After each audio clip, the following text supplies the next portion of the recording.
پہلے طاغوت کا انکار کرو پھر اللہ پر ایمان لاؤ، تب ایمان معتبر ہے۔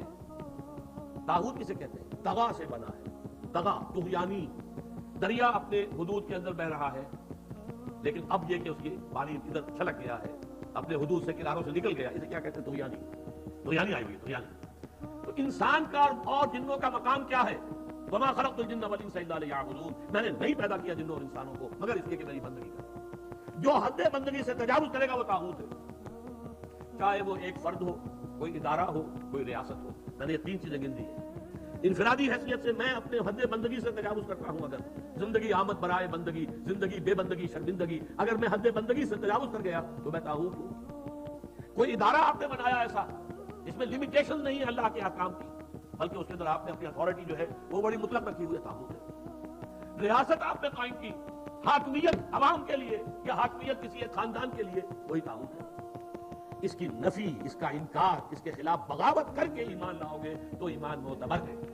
اور اگر طاغوت سے دوستی بھی چل رہی ہے، طاغوت کی چاکری بھی ہو رہی ہے، انگریز کی ملازمت بھی کر رہے ہیں، انگریز کی فوج میں شامل ہو کر خانہ کعبہ پر جا کر گولیاں بھی چلا رہے ہیں، انگریز کی فوج میں شریک ہو کر اور جنرل ایلن بی کو یروشلم کا قبضہ لے کر دے رہے ہیں، لیکن ساتھ ہی تہجد بھی پڑھ رہے ہیں۔ ایسے تھے فوجی مسلمان بلوچ ریجمنٹ کے اور پنجاب کے، بڑے لمبے لمبے بال، زلفیں رکھی ہوئی ہے، نمازی ہے، اور یہ تہجد ہے کہاں؟ انگریز کی فوج میں۔ یہ تو طاغوت کی چاکری کر رہے ہو بھائی، طاغوت کے ساتھ تعاون۔ حال یہ ہے کہ حضور فرماتے ہیں من مشى مع فاسق ليقويه فقد اعان على هدم الاسلام، جو شخص کسی فاسق و فاجر انسان کے ساتھ چلے اسے تقویت پہنچانے کے لیے، اس نے اسلام کی عمارت کو جڑوں سے کھودنے میں مدد کی، منہدم کرنے میں مدد کی۔ من مشى صرف چلنا، آپ کسی کے ساتھ چلتے ہیں تاکہ تقویت اسے ہو جائے، لوگوں معلوم یہ بھی ان کے ساتھ ہے۔ من مشى مع فاسق، فاسق کافر بھی نہیں، فاسق لیقویہ، تاکہ اسے تقویت پہنچائیں۔ فقد اعان علی ہدم الاسلام، اسلام کی عمارت کو جڑوں سے کھود کر گرانے میں مدد کی۔ ایک اور حدیث میں آیا اذا مدح الفاسق، جب کسی فاسق کی مدح کی جاتی ہے، غضب اللہ تعالی واہتز له العرش، اللہ تعالیٰ انتہائی غضبناک ہوتے ہیں اس درجے کہ عرش کانپنے لگتا ہے، تھرا اٹھتا ہے عرش، اتنا غضب آتا ہے۔ ایک شخص میرا باغی ہے، میرا فاسق ہے، فاجر ہے، اور اس کی مدح کی جا رہی ہے۔ اب اس کی روشنی میں آپ اپنے طرز عمل کا جائزہ لیجیے، لگے ہوئے ہم اسی نظام کی چاکری، اسی نظام کو تقویت پہنچانے میں۔ کہاں ہے اللہ کے ساتھ؟ ان سے ہم نے کہاں بغاوت کی؟ بغاوت کے کم سے کم اس میں یہ تین درجے ہیں۔ سب سے کم کیا ہے؟ نظام سے شدید نفرت ہو، ترک تعاون ہو، ترک موالات، یہ نیگیٹو حصہ ہے سر۔ جیسے گاندھی نے کبھی کہا تھا ترک موالات، نہ انگریزی کپڑا پہنیں گے، اور بلکہ ہم تو نہ کوئی اور امپورٹڈ شے استعمال کریں گے، اور بلکہ ہم تو جو ہے اپنی خدر خود بنیں گے اور بڑھیں گے۔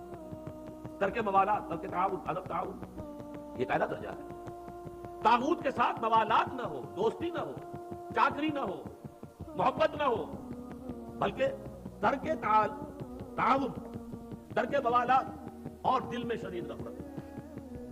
اگلا مرحلہ کیا ہے؟ طاغوت کے خلاف زبان سے جہاد کرنا۔ یہ کام غلط ہے، ہم اسے پسند نہیں کرتے، ہم اس میں تعاون نہیں کریں گے، زبان سے بھی ایک اعلان کرنا۔ اور اب آخری مرحلہ ہے سب سے اونچا، طاقت کے ساتھ اس طاغوت کو ملیا بیچ کر کے حق کا نظام قائم کرنے کی جدوجہد کرنا۔ یہ ہے اصل مطلوب۔ الان جیسے کہ مجھے واقعہ یاد آ گیا حضور کا، کہ حضور اور حضرت عمر ساتھ ساتھ چل رہے ہیں، کوئی چہل قدمی ہے یا کچھ اور معاملہ ہے۔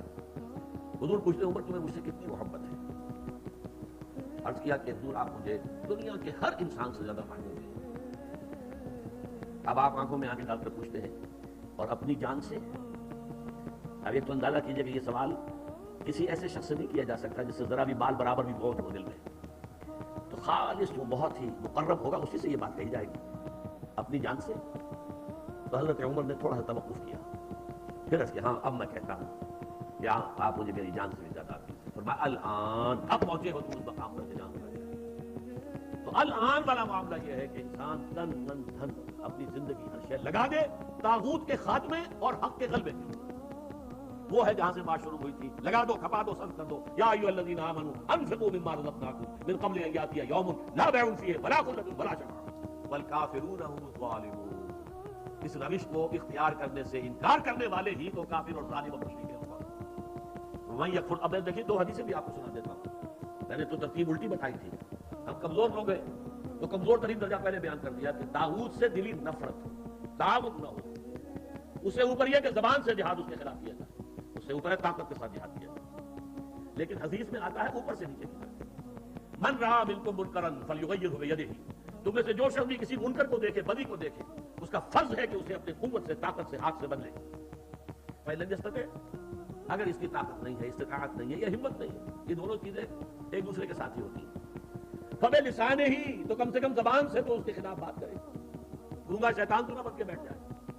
فَإِن لَمْ يَسْتَطِعْ, اگر اس کی بھی طاقت نہیں ہے, ہمت نہیں ہے, فَبِقَلْبِهِ, تو دل سے شدید نفرت رکھے. وَذَلِكَ أَضْعَفُ الْإِيمَانِ, یہ ایمان کا کمزور ترین درجہ ہے. دل میں نفرت بھی نہیں ہے تو ایمان ہے ہی نہیں, ایمان کی نفی ہے مطلق. دوسری حدیث سن لیجیے, یہ تو ہے مسلم شریف کی روایت حضرت ابو سعید خدری سے رضی اللہ تعالیٰ عنہ. مسلم شریف کی دوسری روایت ہے عبداللہ ابن مسعود سے رضی اللہ تعالیٰ عنہ. حضور فرماتے ہیں, ما من نبی بعثہ اللہ فی امتہ قبلی الا کان لہ حواریون و اصحاب. اللہ تعالیٰ نے کسی بھی قوم میں, امت میں مجھ سے پہلے جب بھی کسی رسول یا نبی کو مبعوث کیا تو اس کے کچھ نہ کچھ صحابہ, کچھ نہ کچھ حواری ہوتے تھے. حواری حضرت عیسیٰ کے صحابہ کو کہتے ہیں, صحابہ جو ہے حضور کے ساتھی ہیں. تو ہر نبی کے کسی کے کم, کسی کے زیادہ, کچھ نہ کچھ تو ہوتے ہی تھے. وہ کیا کرتے تھے حواری اور صحابہ؟ یقتدون بامرہ ویاخذون بسنتہ, اپنے اس نبی کی سنت کو مضبوطی سے پکڑ لیتے تھے اور ان کے حکم پر عمل کرتے تھے. ثم انہا تخلف من بعدہم خلوف, پھر ہمیشہ ایسا ہوتا رہا کہ کچھ عرصے کے بعد ایسے ناخلف لوگ آ جاتے تھے امت کے اندر, یقولون ما لا یفعلون ویفعلون ما لا یؤمرون, کہ جو کہتے تھے وہ کرتے نہیں اور کرتے وہ ہے جس کا حکم نہیں ہوا. نئی سے نئی رسمیں, نئی سے نئی بدعات, جن کا کوئی ثبوت نہیں, کوئی حکم نہیں, کوئی ثبوت ہی نہیں کہ دور صحابہ میں بھی کوئی ایسا کام ہوتا. وہ تو ایجاد ہو رہی ہے, ان کے اوپر پیسے بھی لگ رہے ہیں, تقریبات بھی ہو رہی ہے, سب کچھ ہو رہا ہے, اور جو اصل سنت ہے وہ ترک, اور کہتے کچھ اور ہے, کرتے کچھ اور ہے. زبان سے عشق و محبت کے دعوے ہیں اور عمل میں سنت کا اتباع نہیں ہے. اب جب ایسی صورت ہو, میں یا آپ اگر دیکھیں کہ ہمارے معاشرے میں ان لوگوں کا بول بالا ہے, اس وقت ان کے ہاتھ میں اقتدار ہے, ان کے ہاتھ میں جو جاتے ہیں, جہاں گئے وہاں پر چادر چڑھا دی. عوام کا جو ہے وہ ایک تاثر دینے کے لیے کہ اس قبر کے اوپر انہوں نے بھی چادر چڑھائی ہے, جن کا کوئی دین مذہب سے, روحانیت سے سروکار نہیں بالکل. جیسے کبھی اندرا گاندھی نے بھی جانا شروع کر دیا تھا مندروں کے اندر, جبکہ وہ مسلمانوں کا ووٹ اس کے خلاف گیا ہے اور وہ ہاری ہے الیکشن میں. اس کے بعد اس نے ہندو دیوی کی شکل اختیار کی ہے, پھر وہ جاتی تھی پنڈتوں کے پاس اور سادھوؤں کے پاس, اور پھر وہ نیکسٹ الیکشن میں دوبارہ کامیاب ہو گئی. ہندو کارڈ پلے کیا, اسے کہتے ہیں کہ شی پلیڈ دی ہندو کارڈ, اس لیے کہ مسلم کارڈ اس کے خلاف استعمال ہوا. اسی طرح ہمارے سیاستدان. لیکن یہ کہ جو شخص بھی اس کیفیت سے دو چار ہو, اب سن لے, فمن جاہدہم بیدہ فہو مومن, جو بھی تم میں سے ایسے لوگوں کے خلاف اپنے طاقت سے اور اپنے ہاتھ سے جہاد کرے گا وہ مومن ہوگا. ومن جاہدہم بلسانہ فہو مومن, اور جو اپنی زبان سے جہاد کرے گا وہ بھی مومن ہوگا. ومن جاہدہم بقلبہ فہو مومن, جو اپنے دل سے جہاد کرے گا یعنی شدید نفرت رکھے گا وہ بھی مومن ہوگا. ولیس وراء ذلک من الایمان حبۃ خردل, اس کے بعد تو ایمان رائی کے دانے کے برابر بھی نہیں ہے. تو اپنے ایمان کو آپ تول لیجئے کہاں کھڑے ہیں, طاغوت کے ساتھ آپ کی روش کیا ہے.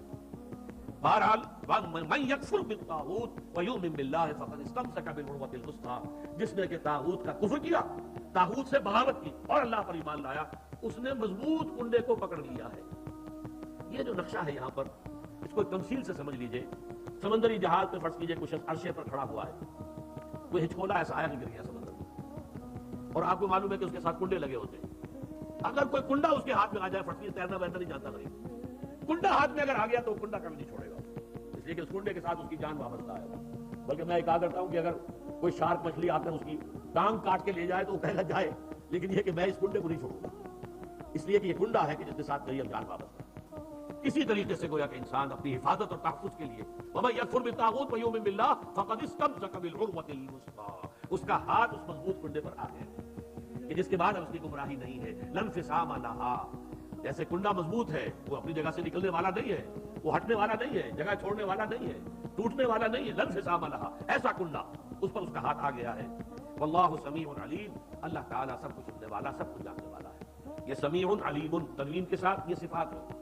السمیع ہوتا تو اللہ کا نام ہو جاتا, العلیم ہوتا تو اللہ کا نام ہو جاتا. اللہ ولی الذین آمنوا یخرجہم من الظلمات الی النور. دیکھیے ترک موالات کی میں نے بات کی تھی, اب یہاں ولایت آ گئی. اللہ ولی ہے, پشت پناہ ہے, مددگار ہے, وہ حافظ ہے, حمایتی ہے اہل ایمان. یعنی یہ جو کشاکش ہوگی اب حق و باطل کے مابین,